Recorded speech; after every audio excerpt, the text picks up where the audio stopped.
Broads Media. What is going on, everybody? Welcome on into Sports Talk with Broads. All right, Sunday night, 8 o'clock, when everyone has the Sunday scaries and when people are tuned into the Grammys, Woj wants to make sure the Philadelphia area has the shittiest Monday ever. All right, go to Wawa, get your hazelnut coffee, get your nice little French vanilla, whatever you do, and be pissed off because the big man who's playing the best basketball on planet Earth is going to miss some extended period of time.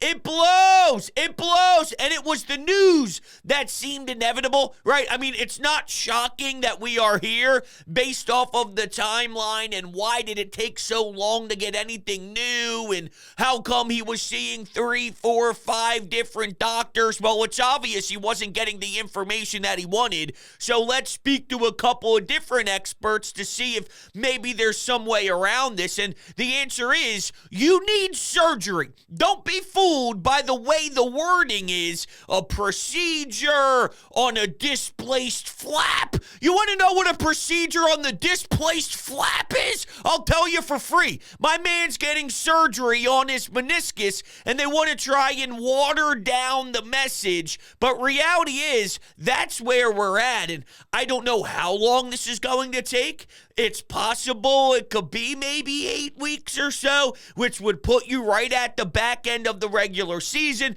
Then the question becomes, what type of shape is he if he does get to go full throttle in the postseason? Or can the team even make it to the playoffs if you're just going to run it without the big man? And now every single day you have a new lineup. Tobias Harris out with an illness. Robert Covington, DeAnthony Melton, I haven't seen them in 56 years. Furkan Korkmaz is playing way too many damn minutes. Is Nick Batum available or is he not? Nick Nurse, I have to imagine, is extremely frustrated because at least, if you know you're missing Joel and everything else is together, you could figure out what works with that roster. And I could hope to God that they could win some regular season games, right? I mean, there's a lot of bad teams out there. What can happen is you get dominated and blown out by a gross Ben Simmons-led Brooklyn Nets team and allow 136 points to the poor.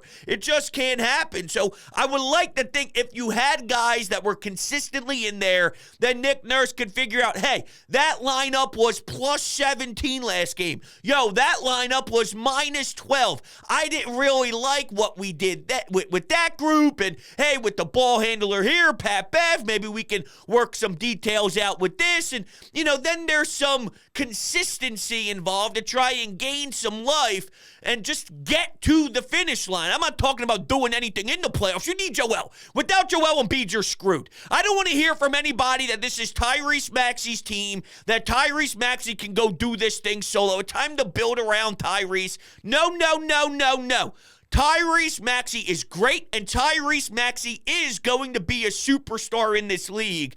But this team isn't built without Joel for him to go be special. First off, the emphasis of other teams' defense, how much they're going to really stop that man. We'll live with Tobias. We'll live with Kelly Oubre. We'll live with Paul Reed or anybody else trying to clean up the glass, Mo Bamba, okay? But Tyrese Maxey won't beat us. And, Tyrese is going to flirt in another 40-plus performance, and he has the ability to do that, no doubt about it. It's a different type of beast, though, in regards to being the guy every single night. And, at 23 years old, it's a different type of beast in regards to going to win a championship. Now, that's more of a conversation on if you're going to trade Joel and try and get rid of him and reboost this thing, which I totally disagree on. The way that I label this is it's Kyle Schwarber, right?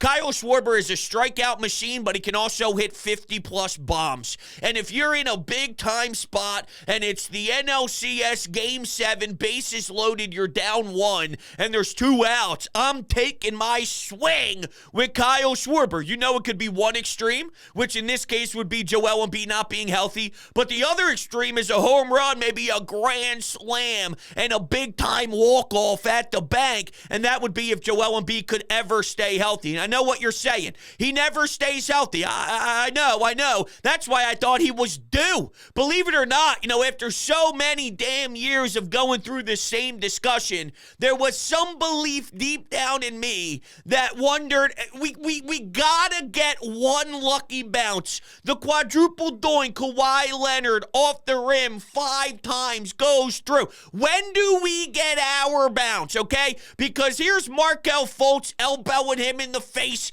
Here's Pascal Siakam elbowing him in the face. Here's Joel needing surgery on both hands. How do you operate? Let me know how you operate in the NBA postseason when you can't even utilize your hands. When can I get Joel healthy? We are due. And I thought maybe we could get there, but of course I was wrong. But anyway, the point is, with the whole trade Joel, this and that, I had a caller last night on WIP bring this up, and it's crazy to me. He used Kawhi Leonard as the example with the San Antonio Spurs and said, well, Kawhi won a championship there prior to Toronto, and he had a specific role. If we trade Joel and then we have Tyrese play a specific role, then we can build around him with assets we get from a Joel trade. And this is why that's so damn flawed. Okay, first off, in that scenario, you would need to get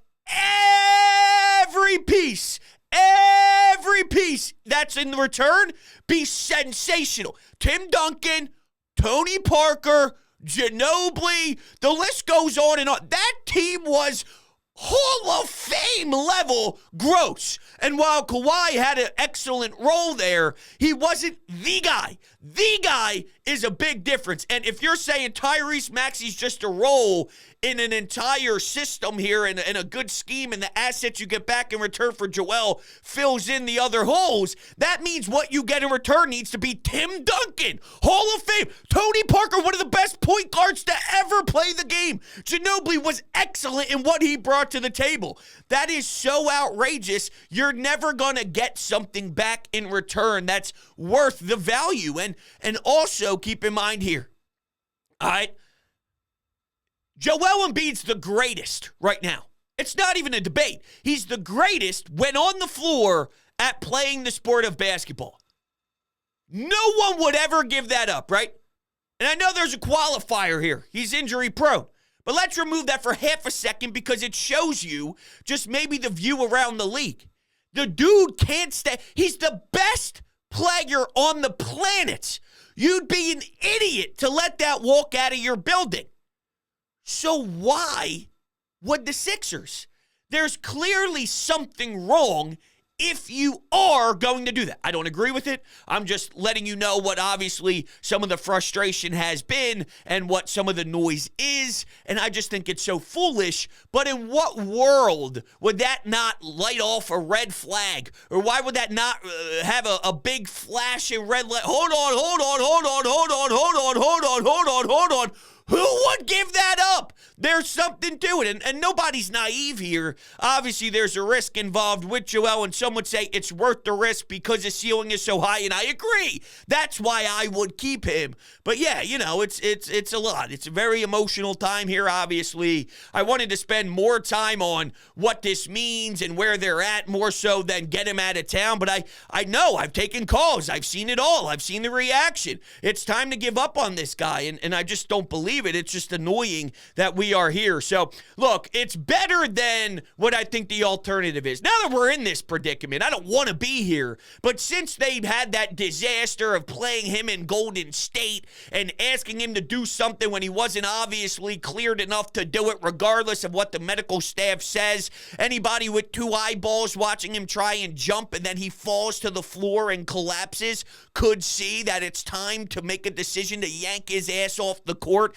Deep down, I have one question question for Nick Nurse, and that's what more did you need to see until you realize that this man can't go? And you have to get out in front of what his decision, Joel's decision, is, because they're always going to want to play. You hear this all the time in the NHL playoffs. Some guy wins the Stanley Cup. Well, what was he going through? He needed 7 ACL injuries, 7 ACL surgeries. He's got 6 collapsed lungs. He's got 4 broken collarbones, and he won the Stanley Cup. And it's like, that's what they play through because they want it so damn bad. Somebody has to get out in front of Joel, though, in a game 42 of a regular season, and you're not even at the All-Star break yet, and the dude's falling in front of your eyes. It just can't happen. It's unacceptable. But I like this option compared to let's reevaluate in a couple of weeks. Let's get no procedure done, because then in 2 or 3 weeks, if he's able to push it, you're going to see straight up that he made 0 progress, and then we're back to square one. And this may eventually take us to a spot where he can't even go for the playoffs. I'm not ruling that out by any means. I think my gut tells me, though, that it's probably going to be the rest of the regular season. He's put on pause, and then, you see a first round, and maybe he filters back through then. And I don't know what version we get at that particular time. It probably will be something along the lines of the sloppy Embiid, where it wouldn't surprise me if he still drops 32 and he grabs 12 rebounds, but there's also 6 turnovers involved. And then maybe those 6 turnovers end up being the reason why you lost. And it's the fourth quarter. There's 3 minutes to go. He's not in rhythm, and he's lost a step because he's just not able to run, so he's not in a great spot conditioning-wise and all that. And it's like, here's a fast break with 3 minutes to go in a 2-point game. Now it's a 4-point game. You call timeout, and you can see the building on the road gain all sort of momentum because of a sloppy turnover. That wouldn't surprise me at all, and it's just a damn shame. But it is better. Just get it done. Get Joel healthy. Get Joel to be the best that Joel can be now that we are in this predicament. And at least they did that, because it wouldn't have surprised me if they did try and go the extra mile just to get him back on the floor. Would it surprise anybody else?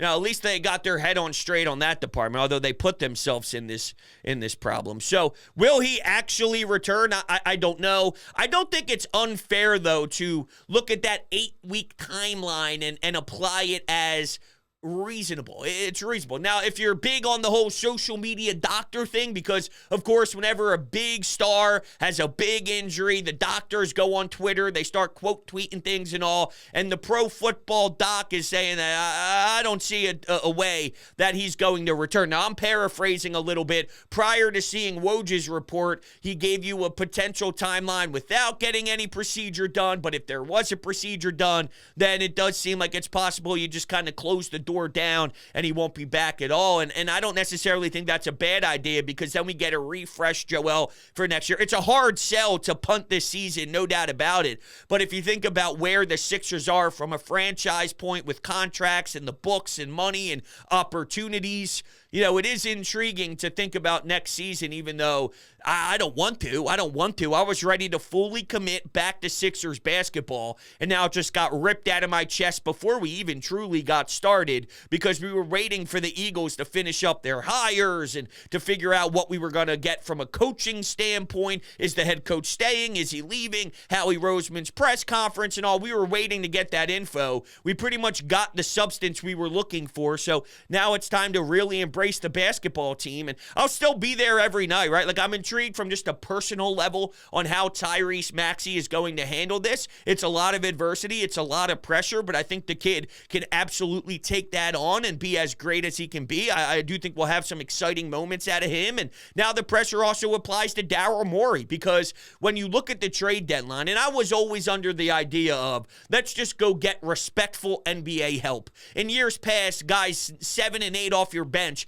was Shake Milton and Furkan. That's just not going to fly. You don't win NBA postseason games with that garbage coming off your bench very thin. Now, if you can go get a Bogdanovich, if you can maybe go get a Murray, which I know tickles people's fancy. I'm not going to give up an arm and a leg for a DeJounte Murray. I think he's a solid player, and you can look at his contract and say that it's not just a one-year thing. Maybe there's something you can do. He is shooting the basketball better from 3 this season, which is great, closer to about 30 37% compared to a lower dip in previous years.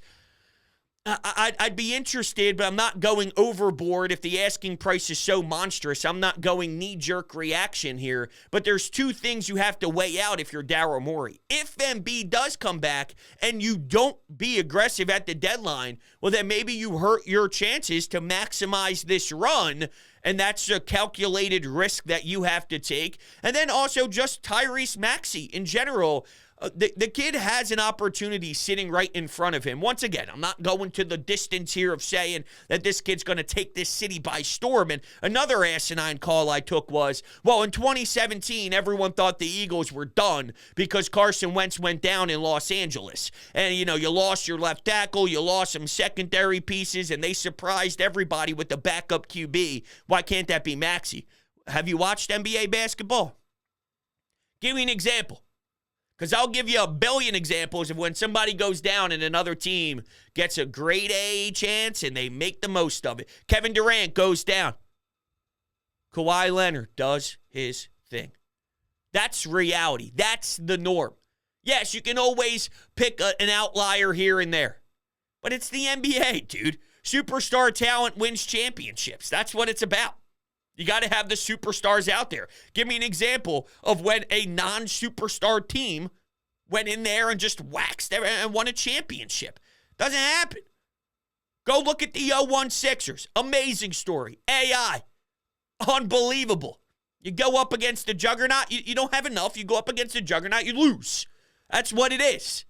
99.9% of the time. So if you want to emotionally commit to the 0.1%, by all means, you're entitled to do that. I'm not going to do that. I'm going to enjoy the Maxey experience for what it is because I do think there will be entertainment value, but I do also believe that it would be nice for Maxey to have as much help as humanly possible without going to the extreme of giving up assets and being stupid with it. You also have to weigh in if Embiid comes back and then you don't do anything, or you don't do anything that's I don't know, you do something that's so silly or whatever. I mean, it could cost you too. So you just have to weigh all of that. And I'd say I'm not against, as long as the asking price is right, doing something that could see if you can hold the fort down and truly help out. But you have some tough matchups coming up. The Dallas Mavericks, the Boston Celtics, the Milwaukee Bucks, the Golden State Warriors come to town. The first few games here, there's 4 games right off the rip with Dallas, with Golden State. But then you have a Hawks team, and you have some beatable opponents in your first 4. Would 2-2 satisfy people? Probably. Of course, the eye test matters too. If you get blown out by 30, then yeah, no, right? But if you go toe-to-toe with Dallas, even though you're undermanned and you lose by 2 at home on a heartbreaking late second shot, but you're right in there and you work your ass off and it's a battle back and forth, I think there's a little bit more respect to it and higher hopes and maybe higher expectations to at least solidify something that you can respect compared to, all right, this is a full-on collapse, And if it's a full-on collapse, maybe it's an easier decision for the Sixers organization just to sit Joel Embiid down and say, don't worry about it anymore. We're not even going to put you in a position to go out there and play. Let's just think about next year because they hit the Philadelphia Eagles wall.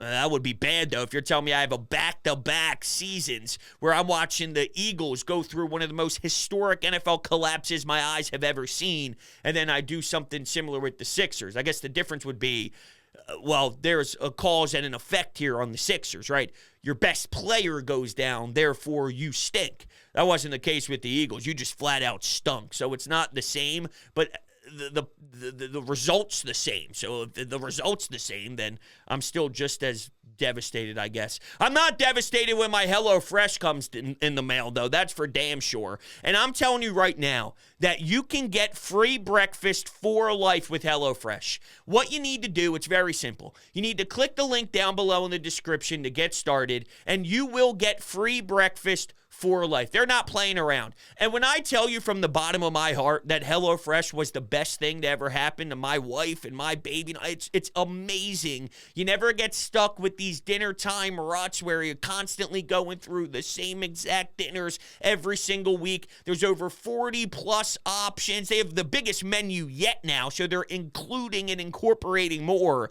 They have the best menu they've had to date, and there's so many different options for dinner recipes. It's step-by-step recipe cards that get delivered right to your house with all of the portioned out food. It's so simple. You can't screw it up. You follow the recipe. Everything's already measured for you. Bada bing, bada boom. 8 steps later, you got some nice shrimp and mushroom risotto. You got a beautiful flat bread that you made yourself, all sorts of different toppings. You want to do a little barbecue chicken flatbread. Bada bing, bada boom. It's amazing.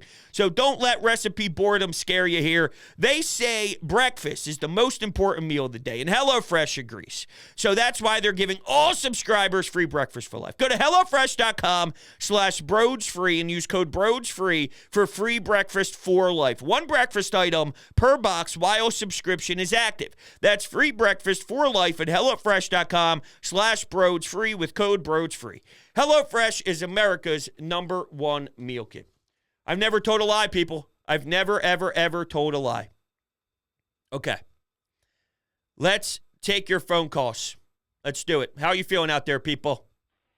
Bros, I'm having a really hard time being sold in this idea that Embiid will come back from his surgery and just be ready for the playoffs. I just don't know if I want to see it. The man has dealt with so many injuries throughout his career that, I don't want to risk his greatness ended because he's being rushed back for a team that currently assembled I just don't see making a run. And I don't know if I want Daryl Morey to invest in the team. They have a lot of needs, especially without Embiid. You need to find a starting center. You need to find a backup point guard. You need to find that three-point specialist that you haven't had since Seth Curry left the team. It's just, I don't see this team, especially with this injury, just being close right now. So I just feel like it would be a better move to sit Embiid for the rest of the year and let him get healthy, focus on developing the young guys on this roster, and use your assets and gear up for the 2024-25 season when you hopefully do have a fully healthy Embiid. If you are one of those people who believes in that this season, I would like to be sold on it because I just am having a hard time selling myself on something like that. Curious to hear your thoughts. All fair points. The only thing I disagree with is you saying you don't want to see him come back. I mean, I do. I do want to see him come back. I am rooting for that. I am pulling for that because he will be getting, as long as it's the proper timetable that he needs to be respectful out there. I'm not rushing it, but there is still time to get to the playoffs. Then the question comes in, though, how ready is he and all that stuff. But I'd still rather go down swinging with Joel Embiid compared to not, if at least his knee is in a decent enough spot to take the floor again, and he's getting 2 thumbs up from the medical staff. That makes sense because he got 2 thumbs up against Golden State somehow, and that made no sense at all. So as long as it fits something that I deem is fine, then yes, then I'm okay with it. But there's nothing wrong with your logic. If that was their way to go about this, I wouldn't argue. If they said, look, pause. We've tried to put him out there in years past, season after season after season. We asked him to play at 70%. We're done with it. It's not the best for him. So what we're going to do is we're going to reset. We're going to really allow for him to get healthy. We're going to give him the playoffs to not go out there. We're going to give him the offseason. We're going to give him a lot of time, and you know where our contracts stand for the next year. I'm okay with that. I really don't think that that's a bad option either based off of our current mold. So there's nothing wrong with that. And, you say if you feel he can come back, please try and sway me. I don't think I have the support emotionally inside of me to really give you reasons on why this can work. I want to see it because I think Joel Embiid is great.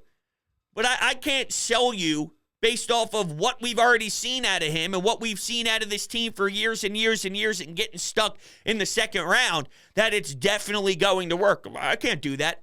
I'm hoping that it can work. I'm praying that it can work. I pray to the basketball gods every single damn day that we can get Joel Embiid on the floor to give us a good shot at it. So I can't even sell you it, though, because I don't know if I'm fully engaged and fully bought in. I'm willing to see it, though, maybe a little more than you are, but your scenario you laid out, that makes sense, too.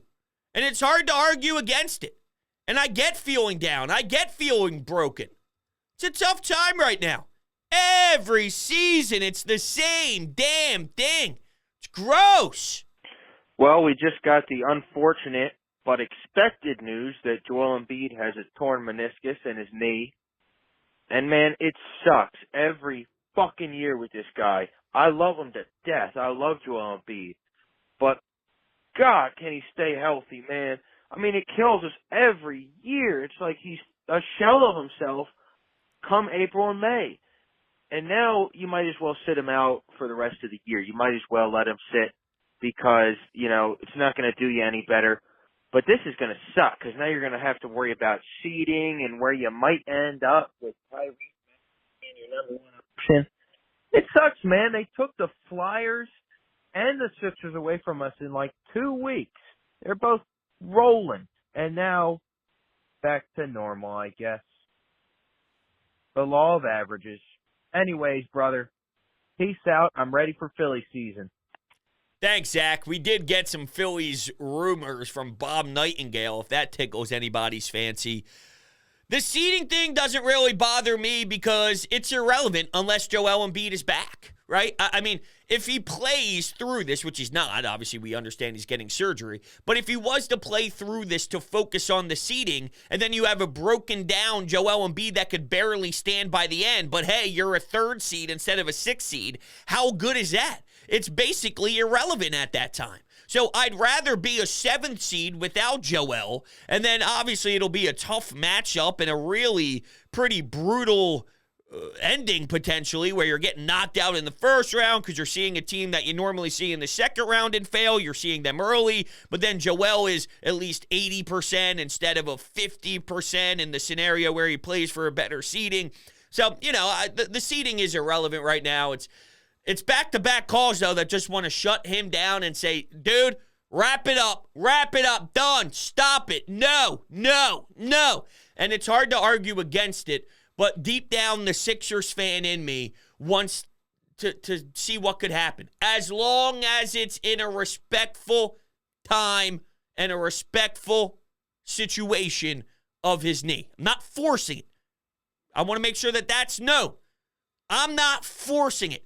If it's a, 50-50 toss-up, we'll flip a coin, he could potentially go. Nope. If it's a potential, if there's any question marks, nope. Shut him down. It's if there's no questions. Yeah, hey, the knee's at X%, and that's as best as you're going to get. Because how many times are we going to have to go into that knee? 1 billion? Well, it's not going to ever be 100%. We're at the max capacity. You either take the floor or you don't. Then you're taking the damn floor. That's how I kind of approach it. Man, is Hunter ever going to find happiness with Philadelphia sports in like the past half year? No. It feels like just in this consistent stretch of time, you have not been able to be consistently happy with our sports teams. It's just one hit after another, basically, since the Sixers choked to the Boston Celtics in that second round after Game 6. Following that, you got Phillies choke, you got Eagles collapse, Flyers, hopefully they bounce back from the 5-game losing streak, but, the Carter Hart situation, and now this Joel Embiid situation. They'll bounce back. I don't know what to say anymore. It's the same old with this Sixers team. Another major Joel Embiid injury ruins what could be, a fun season after, he's been playing his best basketball. It's probably not going to be season ending. He'll probably be back before the playoffs, but really, if you just think about it, are they really going to do anything in the playoffs? Bottom line here, they're not going to do anything. That's just what I think. And I hate thinking like that. It's just, I've been so soured on this franchise for a long time. And this is just, rock bottom right now. Same old Sixers, I guess, at the end of the day. Where I'll disagree is, the way you said it is, will they do anything in the playoffs anyway? I don't know. As painful as it has been, these second-round losses, Game 7s, quadruple doinks.